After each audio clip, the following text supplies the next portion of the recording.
Muy bien.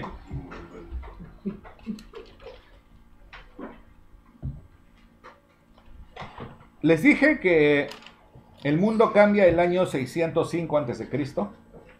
Cambia el control, el equilibrio del poder político. Babilonia gana la batalla de Carquemis y con esto la primera muestra de su poder es el control de toda la región de Palestina. Y en base a esto se lleva el primer contingente de cautivos a Babilonia. Para muchos teólogos, el año 605 es el año que marca el inicio de los 70 años que predica con claridad Jeremías en el capítulo 25. Ese mismo año, el año 605, Jeremías tiene un sueño, o Dios le revela que estarán ellos cautivos 70 años. Entonces los judíos tenían bien claro el concepto de los 70 años como años cronológicos. No son años. En la profecía de Jeremías, los 70 años no son años simbólicos, son años cronológicos. Si hacemos 605 menos 70, ¿qué año daría? 500, ¿cuál que sea la inversa? 600, 605. 535. 535 es el periodo en que ellos se instalan. El primer grupo que se instala después de la caída de Babilonia con Zorobabel. Entonces, esa es una lectura. Otra lectura establece que es el año 586, el año que es destruida Jerusalén, es el inicio de los 70 años, y termina el año 517, que también nos da 70 años, ¿ya? Cuando se da la construcción, los primeros avances de la construcción del segundo templo en Jerusalén, ¿ya? Si tenemos estas dos referencias, nos vamos a ayudar a ver cuáles son las diferencias para la interpretación de eventos que van a surgir posteriormente, ¿correcto? Ahora vamos a ver el tiempo de la profecía del Daniel 2. Dice, en el segundo año del reinado de Nabucodonosor, tuvo Nabucodonosor sueños y se perturbó su espíritu y se le fue el sueño. Esto fue el año, si es el segundo año de su reinado, ¿qué año pudo ser? Si él empieza el 605 o 604, puede ser 603, 602. ¿Ya? El año 603 o 602. O sea, entiendan, el primer capítulo encaja cuando Daniel está yendo como cautivo. Es llevado dentro del grupo de cautivos y está bajo la tutela del jefe de los eunucos. Y él solicita que les den una dieta especial donde no contenga cerdo, por no contaminarse. Y entonces cae en gracia, pero ahora se ha dado un acontecimiento. Nabucodonosor ha tenido un sueño horrible, el rey. Y está preocupado. Y pregunta a la escuela de sabios, ¿no? al grupo de sabios, de qué se trata.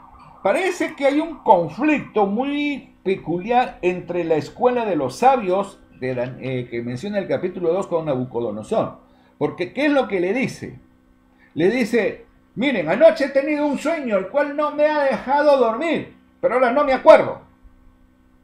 Bueno, si uno ha tenido un sueño que lo ha inquietado, obvio que tenga memoria del sueño, pero él dice, no la tengo. ¿Cómo adivinaría? Entonces, quiero que primero, que me recuerden el sueño y luego que lo adivinen. ¿Por qué lo hace? Algunos comentaristas expresan de que esta escuela que estaba de asesores, de consejeros que tenía el rey, pertenecía a su padre, ¿no? A Nabónido. Y entonces, muchas veces él había notado que habían engañado a su padre. Y él quería deshacerse de ellos y buscaba un buen pretexto para de una vez exterminarlos. Había ahí razones políticas también para aprovechar esto, ¿ya? Sí. O sea, entendamos, la Biblia siempre tiene estos atisbos y a veces no todo es una espiritualización, sino hay cómo la voluntad de Dios se mueve a través de estos intereses muy concretos, ¿ya? Y entonces ellos están muy asustados contando sus días porque Nabucodonosor le dice, si en el plazo determinado ustedes no lo responden, sencillamente van a terminar colgados. ¿verdad?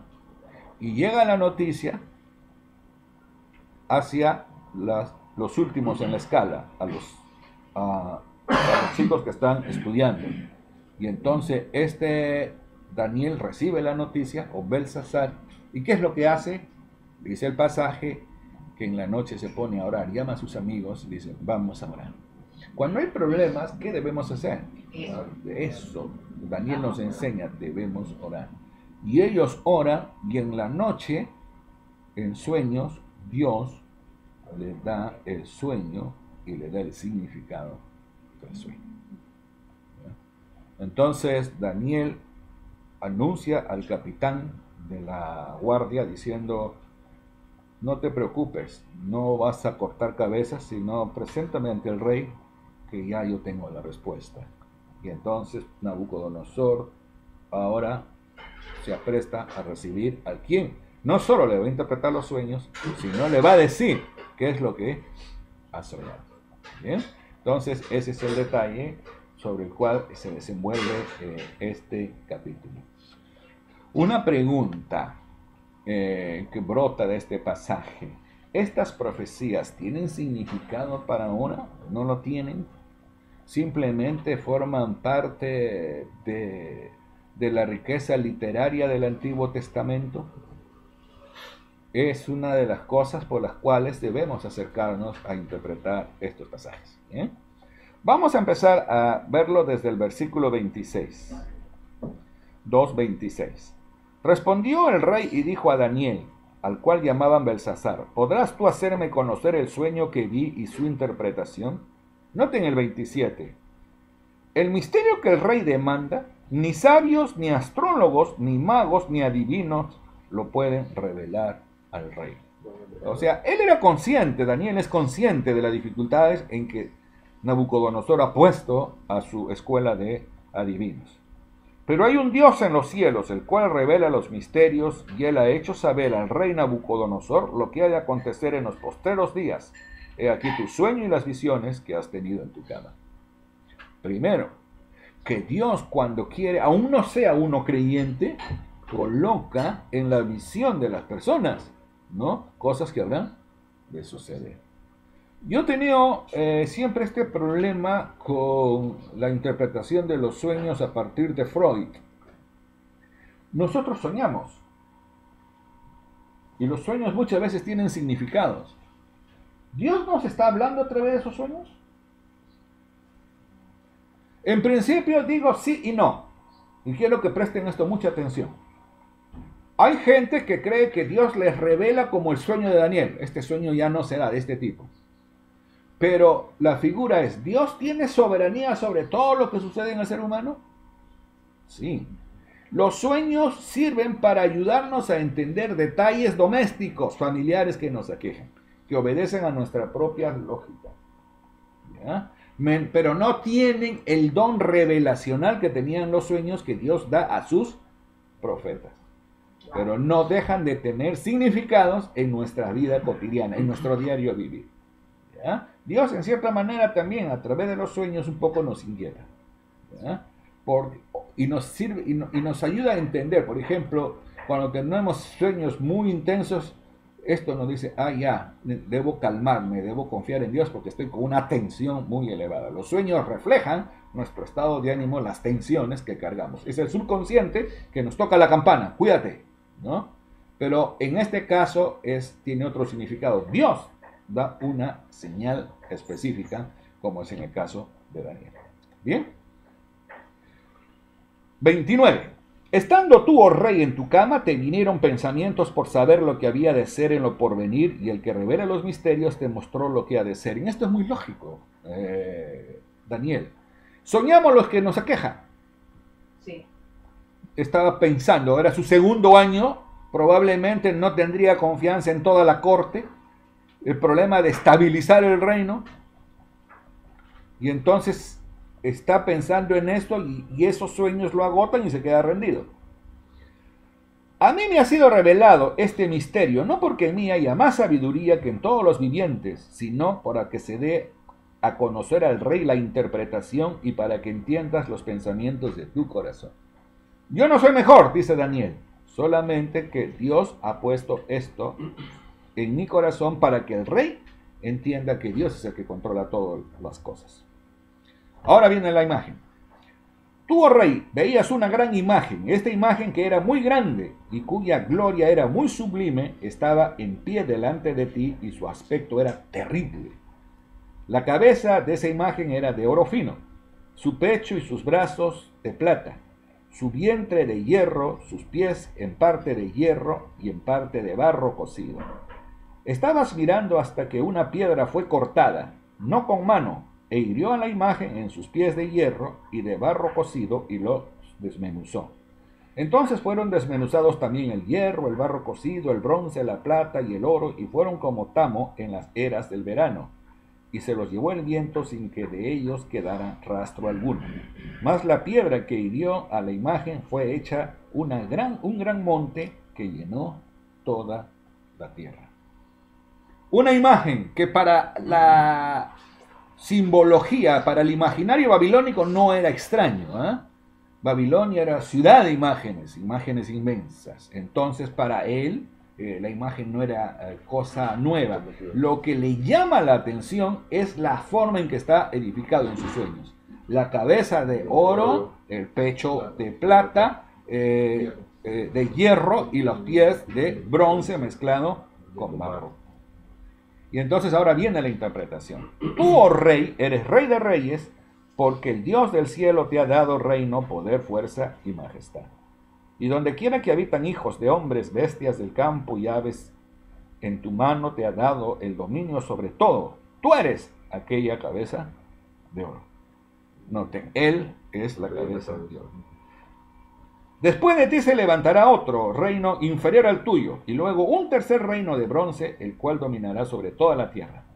El cuarto reino será fuerte como hierro, y como el hierro desmenuza y rompe todas las cosas, desmenuzará y quebrantará todo. Hace más alusión al cuarto reino. Y lo que viste de los pies y de los dedos, en parte del barro cocido de alfarero y en parte de hierro, será un reino dividido. Mas habrá en él algo de la fuerza del hierro, así como viste hierro mezclado con barro cocido. Y por ser los dedos de los pies en parte de hierro y en parte de barro cocido, el reino será en parte fuerte y en parte frágil. Así como vistes del hierro mezclado con barro, se mezclarán por medio de alianzas humanas, pero no se unirán el uno con el otro, como el hierro no se mezcla con el barro. Noten el 44. Y en los días de estos reyes, el Dios del cielo levantará un reino que no será jamás destruido, ni será el reino dejado a otro pueblo. Desmenuzará y consumirá a todos estos reinos, pero él permanecerá para siempre. Levantará un reino.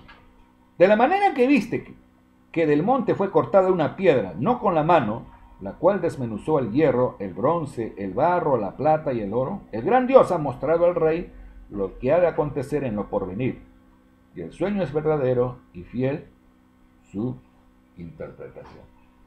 Noten las características, ¿no? Coloca Daniel todo el significado y ahora lo que esto representa, los eventos que van a tomarse. Hay muchos comentarios en base a los valores monetarios que tenemos. Decimos que el oro vale más y al final el hierro vale menos, ¿no? Y como esto se da, entonces un poco que choca con el significado de las profecías cuando los reinos han venido de menos a más. Y cómo es que los metales que los reflejan tienen un proceso degradatorio. Calvino dice que el descenso de la calidad de los metales es una expresión para mostrar el sentido cada vez más depravado de los gobiernos mundiales. Calvino señala, bueno, acá Dios nos está mostrando que hay un sentido descenso depravatorio de los gobiernos que Dios permite en la tierra y en cierta manera controla, ¿no? Uno. Otros comentaristas de índole reformada que son del siglo XX exponen hay que entenderlo no como valores monetarios, sino como lo que significan. ¿Ya?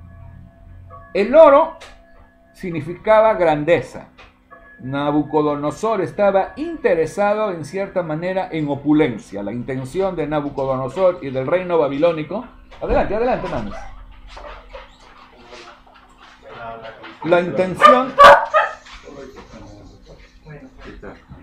La intención del reino babilónico es establecer un reino de opulencia. ¿Por qué el reino persa tiene como símbolo la plata? Cuando a nosotros, nuestros hijos, nos piden dinero, ¿qué decimos? No tengo plata. ¿De dónde viene ese nombre? Los persas fueron los que empezaron a implementar el uso de la plata como signo monetario. ¿Ya? Entonces, ¿por qué nosotros identificamos dinero con la plata? Con el metal plata, sencillamente por el ejercicio que desarrollaron los persas.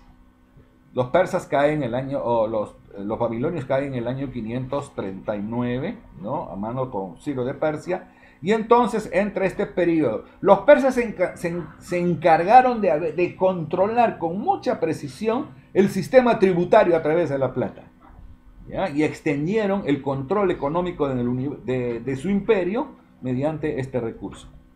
¿Ya? Ellos duran desde el año 539 539, 538 hasta el año 330, 335, en que caen a manos de los griegos, ¿no? Con Alejandro Magno. ¿Ya? Y Alejandro Magno aparece como simbolizando el imperio griego. ¿Qué metal? El hierro. El ejército persa era un ejército que vestía uniformes ligeros, básicamente seda y cueros. Y los griegos, ¿en qué tenían su fuerza? En el hoplita, en este soldado que se vestía de hierro. Y la estrategia del ejército griego es que se formaban unas escuadrillas, todas de hierro, y entraban, ¿no? Rompían entonces estos ejércitos que básicamente no tenían mucha capacidad defensiva. ¿Ya? La fuerza del ejército griego no estaba en el número, a diferencia de los persas, sino estaba en la estrategia y en el máximo aprovechamiento del hierro. ¿Ya? Ellos caen luego a mano de los romanos. ¿Ya? Caen a mano de los romanos, y entonces lo que sucede es que acá hay una mezcla de metal. ¿Qué se mezcla acá? Perdón, primero fue el bronce, ahora es el hierro. El hierro con el barro cocido. Hemos visto oro, plata, bronce, en griego, y ahora hierro con barro cocido. Dice que los pies, y igual los dedos, ¿cuántos dedos? Son 10. Simbólicamente significa la cantidad suficiente de reinos o de imperios. Hace más énfasis sobre el cuarto pasaje, sobre el cuarto reino, ¿no? Versículo 41. Y lo que viste de los pies y dedos, en parte de barro cocido de alfarero y en parte de hierro, será un reino dividido, mas habrá en él algo de la fuerza del hierro, así como viste hierro mezclado con barro cocido. El imperio romano fue un imperio que se caracterizó mucho por las alianzas. Cuando dominaba, no gastaba mucho las burocracias en pueblos hostiles, sino generaba como reyes títeres. Caso Herodes, ¿no? Herodes era el que tenía que comerse todos los pleitos con la levantisca palestina, ¿no? Mientras que Roma se encargaba de recoger el tributo y el control político. Habían dos ciudades. Es bien interesante cómo es que la expresión religiosa tiene también sabor cultural. Se ha dicho que en arqueología se ha encontrado que una ciudad sumamente tradicional, con toda la característica de la mentalidad judía, esa era Jerusalén. Pero que una ciudad moderna en esos tiempos, que se parecía a una pequeña Roma, esa era Cesarea. Cesarea tenía incluso coliseo, algo que hubiese sido imposible pensarlo en Jerusalén. Entonces, el gobernador romano en Cesarea tenía un estilo de vida plenamente imperial, ¿no? Conforme al modelo romano. Mientras que Herodes estaba en cierta manera supeditado a los controles tradicionales de toda la tradición judía. Si él quería ganarse la aceptación, porque sabían que él era idumeo, ¿no? Y entonces generaba esto rechazo también por parte de los judíos. Muy bien. Este tipo de alianzas no siempre eran muy estables.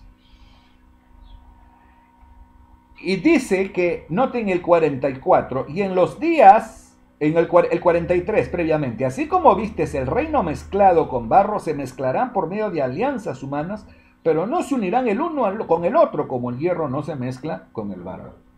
O sea, son alianzas que se dan en la práctica, pero no tienen mucho sentido de estabilidad, de durabilidad, ¿no? Y noten el 44, en los días de estos reyes.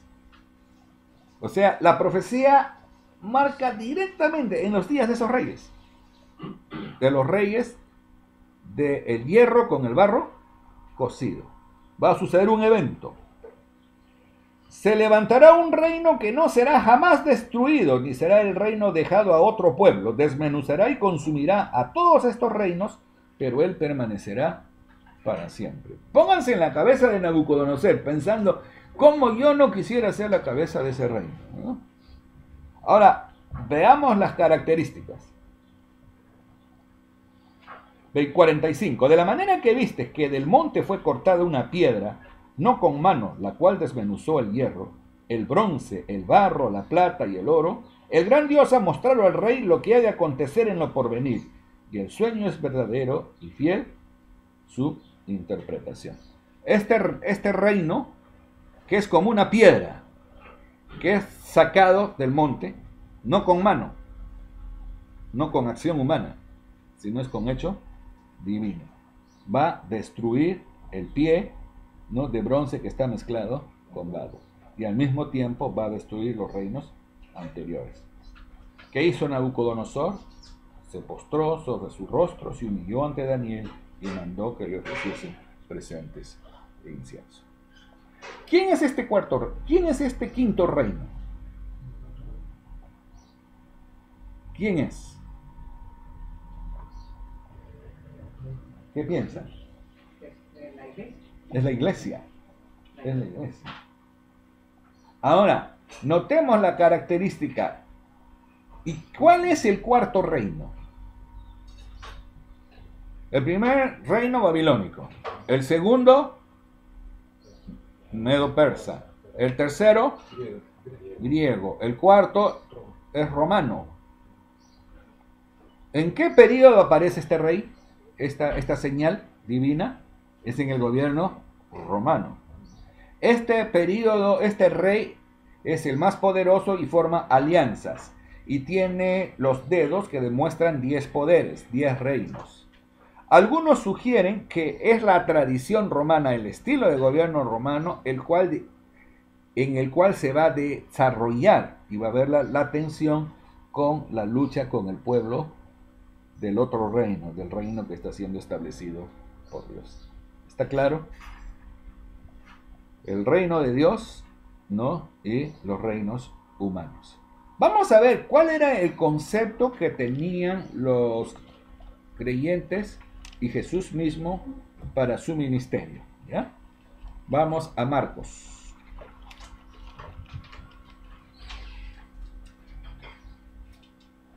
Marcos capítulo 1, versículos 14 y 15. Noten la diferencia, la distinción que hace Marcos. Después que Juan fue encarcelado, Jesús vino a Galilea predicando el evangelio del reino de Dios. Vemos, Juan en cárcel, Juan el Bautista, ¿no? Jesús vino a Galilea predicando el reino de Dios. ¿Qué es lo que ha predicado? Diciendo, el tiempo se ha cumplido y el reino de Dios se ha acercado. El tiempo se ha cumplido. ¿Qué señala que el tiempo se ha cumplido? Entramos a los últimos tiempos. Con la venida del Señor marcamos el inicio de los últimos tiempos. El reino se ha cumplido, el tiempo se ha cumplido y el reino de Dios ya se ha acercado. No tenemos esa característica, ¿ya? Lo que señala Jesucristo. Vamos ahora al pasaje, cómo interpretan la presencia de Jesucristo los apóstoles después del día de Pentecostés. Capítulo 2, Hechos 2.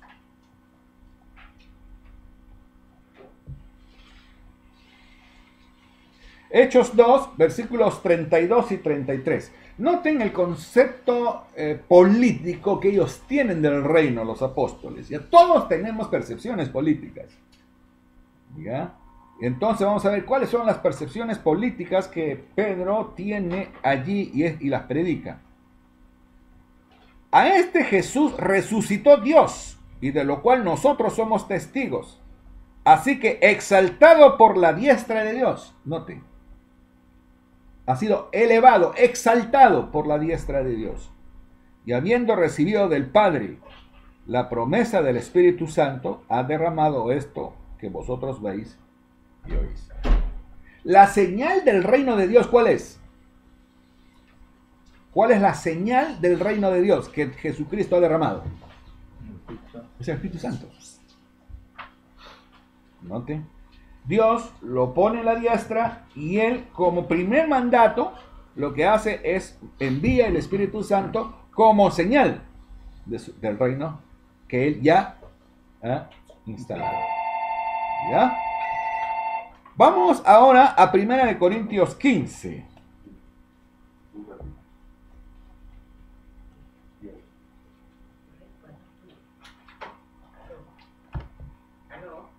Bien. 1 Corintios 15, 22. Para adelante. 22. Noten la comparación entre Adán o el reino terrenal y Jesucristo, el reino celestial. ¿Ya?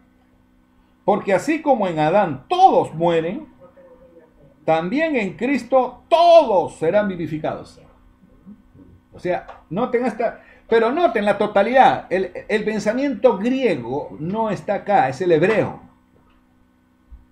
Como en Cristo, como en Adán todos mueren, en Cristo todos son vivificados. Pero ¿son todos la salvación en general?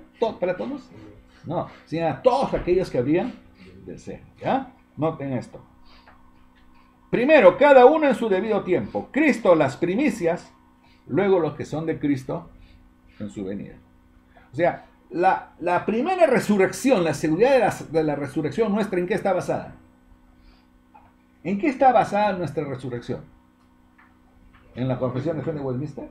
No. ¿En la Biblia? En la resurrección de Jesucristo. Él es la primicia, es el anuncio. Él es el cumplimiento, la garantía de la resurrección nuestra es la resurrección de Jesucristo. ¿Ya? Y ha habido un orden. Primero, cada uno en su debido orden. Cristo las primicias y luego los que son de Cristo. ¿Cuándo? En su venida. ¿El reino ya ha sido instalado? ¿Ha sido instaurado? Sí, en los Ya corazones. sí, ya está instaurado. Pero ha sido manifestado plenamente. ¿Qué pasa? 24 y 25 nos dan las claves. Luego, el fin. Cuando entregue el reino al Dios y Padre. ¿Quién tiene el reino? Jesús. Lo entrega a Dios y Padre. Cuando haya suprimido todo dominio, toda autoridad y potencia. En este proceso, ¿Jesucristo está trabajando o no trabaja? ¿Ya? Porque es preciso que Él reine hasta que haya puesto a todos sus enemigos debajo de sus pies. Y el postrer enemigo, ¿quién va a ser? No es el diablo, es la muerte. ¿Ya? El diablo no es tan adversario, no es tan peligroso, no tiene la fuerza que se menciona como la muerte. Tanto 1 Corintios y Apocalipsis señalan, ¿no?, el carácter perverso que tiene la muerte, ¿ya?, a la cual también está sujeta finalmente el diablo, lo que terminará castigado, ¿no?, en las cadenas de muerte. Muy bien, ese es entonces el significado que nosotros hacemos sobre el pasaje de Daniel. Bien, que el Señor bendiga la porción de su palabra. ¿Preguntas?